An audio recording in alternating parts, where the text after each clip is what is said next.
World का richest इंसान Elon Musk या तो चाइनीज गवर्नमेंट का पपेट है या फिर उसको कॉपी कर रहा है। So guys, recently Elon Musk ने ट्विटर को बाय किया।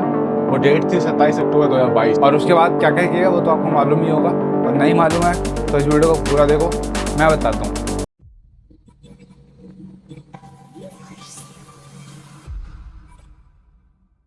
तो रिसेंटली इलॉन मस्क ने ट्विटर को बाय किया और अमाउंट था $44 बिलियन, और उसको इंडियन रुपीस में कन्वर्ट करने तो कुछ ये आता है। उसके बाद से आज तक ट्विटर नहीं रहा, ट्विटर एक्स बन चुका है। और सिर्फ इतना ही नहीं, सिर्फ लोगो ही चेंज नहीं हुआ है, इलॉन मस्क ने आते ही साथ सबसे पहले लोगों को फायर करना स्टार्ट कर दिया। नहीं, जलाना स्टार्ट नहीं किया, नौकरी से निकालना स्टार्ट कर दिया। उसका कारण था ये, इलॉन मस्क ने बोला प्रॉफिट नहीं हो रहा है। उससे पहले से विदाउट प्रॉफिट ट्विटर चल रहा था, free of cost, but Elon Musk को आई थिंक घाटा हो गया, ज़्यादा पे कर दिया उसने जोश में। और वो चीज़ रिकवर करने के लिए इलॉन मस्क ने धीरे धीरे नए नए स्ट्रैटेजी लगाए, और उस कॉस्ट को रिकवर करने के लिए इलॉन मस्क ने सबसे पहले जो काम किया वो था ब्लू टिक पेड करना।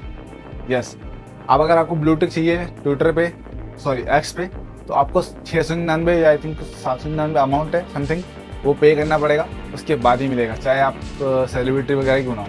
लाइक आज की डेट में काफ़ी ज़्यादा लोगों के पास ब्लू टिक नहीं है, जिनके पास पहले हुआ करता था, और ये सब ट्विटर करता रहता है, लाइक एक्स करता रहता है। और ये ट्विटर का नाम एक्स इलॉन मस्क ने पहले नहीं किया, इससे पहले भी डॉगी का लोगो लगा दिया था। बट आपके मन में अब सवाल आ रहा होगा, जो कि जेन्युइन सवाल है, कि इन सब का चाइनीज गवर्नमेंट से क्या लेना देना। तो इन सब का कुछ स्ट्रॉन्ग प्रूफ तो नहीं है मेरे पास, बट जो मैं आपको बताने जा रहा हूँ हो सकता है आप उससे रिलेट कर पाओ। तो फर्स्ट ऑफ ऑल तो इलॉन मस्क ने ट्विटर का लोगो चेंज करके एक्स किया है, और सिर्फ लोगो ही चेंज नहीं किया, उसका पूरा इंटरफेस ही चेंज कर दिया है, और उसको धीरे धीरे इस ऐप में कन्वर्ट करने जा रहा है। और अगर आप इस ऐप के बारे में नहीं जानते तो ये चाइना का बहुत बड़ा लाइक नंबर 1 ऐप भी बोल सकते हो आप। इसका नाम है वी चैट, और आप सिर्फ नाम लो उस पर कि आपको क्या करना है। आपको रील देखनी है, करा देगा। आपको पेमेंट करनी है, करा देगा। आपको चैट करनी है, करा देगा। आपको ट्विटर की तरफ ट्वीट डालना है, ट्वीट करना है, मतलब ऑलमोस्ट ये एक सुपर ऐप हो चुका है चाइना का। चाइना वाले जितना बाकी ऐप को इस्तेमाल नहीं करते, 80% ऑलमोस्ट इसी ऐप को इस्तेमाल करते हैं चाइना वाले।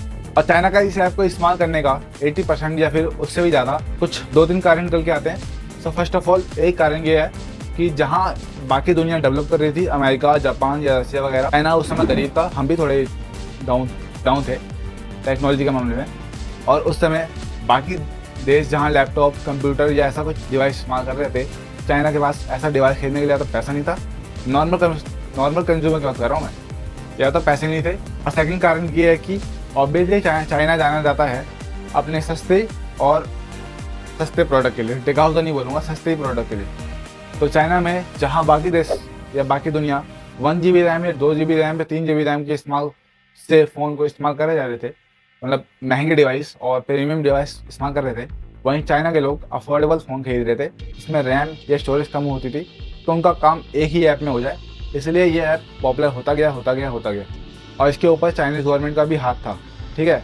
इसका मतलब ये है कि चाइना चाहता है कि उसके कस्टमर का पूरा कंट्रोल, मतलब उसकी देशवासियों का पूरा डाटा, पूरा कंट्रोल उसके पास रहे।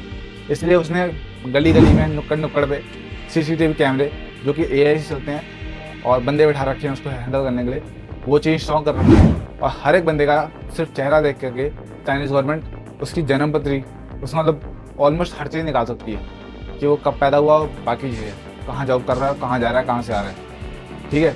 तो वही चीज़ चाइनीज़ गवर्नमेंट इस ऐप पे भी ध्यान दी, और इस ऐप का डाटा चाइनीज़ गवर्नमेंट अपने पास रखती है, इसलिए ये ऐप इतना बड़ा हो पाया वहाँ पे। और इलॉन मस्क यही चाहता है कि इस पूरे ऐप को कॉपी पेस्ट करके Ctrl+C Ctrl+V करके ऑलमोस्ट पूरी दुनिया में फैला दिया जाए। इसके अंदर पेमेंट ऐप आने वाली है, मतलब पेमेंट कर सकते हो आप इससे। इसके अंदर आप बेसिकली सारे काम कर सकते हो, रील देख सकते हो, और मतलब बहुत कुछ एडवांस में इलॉन मस्क ने सोच रखा है और उसको करना चाह रहा है। बट कहाँ दिक्कत आ रही है, क्योंकि ऑलमोस्ट इसको हर एक देश में परमिशन वगैरह लेनी पड़ेगी, इसमें टाइम लगेगा। और इलॉन मस्क ऐसा करना क्यों चाह रहा है, मैं बताता हूँ। इलॉन मस्क ने ट्विटर को बाय क्यों किया, उसका कारण तो ये था कि इलॉन मस्क कह रहा है मेरे को फ्रीडम ऑफ स्पीच, ताकि उसका कोई ट्वीट वगैरह है तो वो ट्विटर डिलीट ना कर पाए। इससे पहले उसने कुछ स्टेक खरीदा 9% के आसपास, बट उसको इतनी भाव नहीं मिल रही थी, तो उसके बाद उसने ट्विटर को ही बाय कर लिया। उसका कारण उसने बताया फ्रीडम ऑफ स्पीच, जो कि मुझे लगता है कि कुछ हो सकता है रीजन, बट जो मैं रीजन आपको बताने जा रहा हूँ, हो सकता है वो जान करके आपको लगे कि हाँ ये वैलिड रीजन है ट्विटर बाय करने का। आपको पता होगा इलॉन मस्क का एक ब्रांड है टेस्ला, बहुत प्रीमियम कारें बेचती हैं वो लोग, बहुत महंगी और बैटरी वाली कार, इलेक्ट्रॉनिक कार बेचा करती हैं ऑल ओवर वर्ल्ड। इंडिया में नहीं आई है, इंडिया में आने के लिए उसको बहुत सारा पेपर बेलने पड़ रहे हैं। नितिन गडकरी जी बोल रहे हैं कि यहीं पे प्लांट लगाओ और यहीं पे बेचो, खैर वो अलग टॉपिक है। बट इलॉन मस्क अपने टेस्ला का प्रमोशन, मार्केटिंग, प्रचार ये चीज अपने ट्विटर अकाउंट से किया करता था, जिसपे उसके आज भी काफी ज्यादा फॉलोवर हैं और उस समय तो इतने सारे लोग उनको फॉलो कर रखे थे और उसी चीज का वो ये फायदा उठाता था इलॉन मस्क अपने कारों को, अपनी दूसरी कंपनी को, टेस्ला मतलब काफी सारी कंपनी है इसके पास, उनको प्रमोट करने के लिए। जहाँ दूसरी कंपनी को कार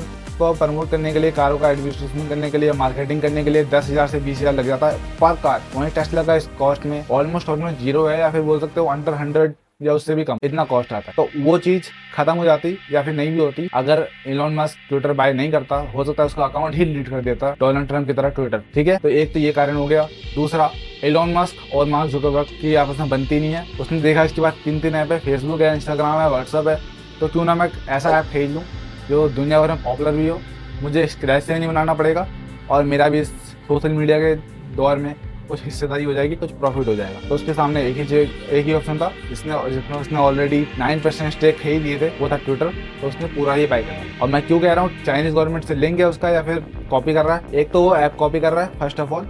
सेकंड कारण ये है चाइनीज गवर्नमेंट से कॉपी या उसका पपेट जो भी है मैं कहने जा रहा हूँ आपको, तो उसका ये कारण है कि जैसे ही हमने चाइना के काफी सारे ऐप बैन किए, उसमें वीचैट भी था और काफी सारे ऐप थे जो कि पॉपुलर, उसके बाद ही ट्विटर को उसने बाय किया। तो उसको ये दिख गया कि हाँ इंडिया से मेरा मार्केट खाली हो रहा है, या तो मेरे को इंडिया में लीगल तरीके से आना पड़ेगा या फिर घुमा फिरा के कान पकड़ना पड़ेगा। कान ऐसे पकड़ो या फिर ऐसे पकड़ो, पकड़ना उसको कहानी है। तो उसने ट्विटर से हाथ मिला लिया और ट्विटर को इंडिया में वीचैट बना के पूरा कॉपी पेस्ट करना चाह रहे हैं। और उसका एक ये भी कारण है, जैसे चाइनीज गवर्नमेंट अपना डिक्टेटरशिप दिखाती है, उसी तरीके से ट्विटर भी अपने इंडिया के कई सारे ऐप को ट्विटर पे उनका अकाउंट नहीं चलने दिया, लाइक हो गया या अदर देश के मैस्टोडेन है शायद से, हाँ ये सब ट्विटर के ऑल्टरनेटेड थ्रेड वगैरह, इन सब के अकाउंट या तो ट्विटर में मिलेंगे नहीं, या तो मिलेंगे तो वही होगा ब्लू टिक वाला नहीं होगा। और उसका एक ये भी कारण है, जैसे Chinese government all over world में या अपने देश में अपने डिक्टेटरशिप दिखाती है, उसी तरीके से इलॉन मस्क ने ट्विटर को बाय करने के बाद अपना उसी तरीके से हरकत दिखाया। इंडिया का एक ऐप है कू ऐप करके, ठीक है, उसका अकाउंट ट्विटर पे सस्पेंड किया। क्या जरूरी था? सिंपल सा रीजन है कि वो अपना ऑल्टरनेट देखना नहीं चाहता। वो ट्विटर का ऑल्टरनेट है और बहुत ही लो स्केल पे है, वो भी ट्विटर का आधा भी नहीं है वो। उसके बावजूद ट्विटर उससे डर रहा है या फिर इनसिक्योर हो रहा है और उसके अकाउंट को डिलीट कर रहा है, सस्पेंड कर रहा है। ये सब इशारे दिखाते हैं ना कि चाइनीज गवर्नमेंट इम्प्लीमेंट नहीं करना चाहती है। बाकी फिलहाल करंटली अपडेट देखते हुए मैं आपको ट्विटर रेकमेंड नहीं करूँगा। मैं नहीं चाहता कि आपका इतना सारा डाटा एक कंपनी के पास जाए जो कि बड़ी जाइंट बनने जा रही है, जो कि आपसे पेमेंट सब कुछ कराने जा रही है। और डेफिनेटली करवाइए, आप करोगे भी कैशबैक के चक्कर में या किसी और चक्कर में। आपकी पेमेंट डिटेल, आपकी बैंक डिटेल, आपकी बाकी चीज़ें सिर्फ एक ऐप के पास मैं नहीं चाहता कि रहे। आपको इन सब चीज़ों के लिए डिफरेंट ऐप यूज़ करना चाहिए। तो क्या ट्विटर का ऑल्टरनेट थ्रेड है? थ्रेड तो बिल्कुल नहीं है, आया और गया, किसी का नाम भी नहीं पता उसका। थ्रेड तो बिल्कुल नहीं है उसका ऑल्टरनेट। अगर आपको चलाना ही है ट्विटर जैसा ऐप, तो मैं कहूँगा ट्विटर पे अकाउंट बना लो, लेकिन चलाओ मत, इतना एक्टिव मत हो, इतना यूजर मत बनाओ। तो ट्विटर पे अकाउंट बनाना चाहते हो बना लो, लेकिन यूज़ करना है करेंटली तो इंडिया का एक ऐप है कू करके, कू ऐप चलाओ आप, और वही है सही मायने में ट्विटर का ऑल्टरनेट। और सिर्फ इंडियन ही नहीं चला रहे उसको, उसके बाहर देश में भी काफ़ी ज़्यादा यूज़र हैं, ब्राज़ील वगैरह में। और अगर आपको सही में एक सुपर ऐप चलाना है तो मैं कहूँगा कि कोशिश करो वो ऐप इंडियन हो, और कोशिश करो उसकी आप बैंकिंग डिटेल मत दो। बैंक चलाना है, बैंक की ऑफिशियल ऐप आज ऑलमोस्ट सबकी ऑफिशियल ऐप है, उससे यूपीआई वगैरह हो जाती है, आप उसे इंस्टॉल करो, उससे पेमेंट वगैरह करो, उसी से पेमेंट रिसीव करो। ठीक है, दैट्स इट गाइस। इस वीडियो में इतना ही। हो सकता है आपको बकवास लगी हो, बट जो रियलिटी है वो यही है। और अगर आपको चैनल पसंद आया हो तो सब्सक्राइब कर सकते हो, पसंद ना आया हो तो जाके और वीडियो देखो, पसंद आएगा सब्सक्राइब कर लेना। वीडियो पसंद आए तो लाइक कर दो, नहीं आए डिसलाइक कर दो, जो मन में आए वो कमेंट कर दो, लेकिन करना जरूर।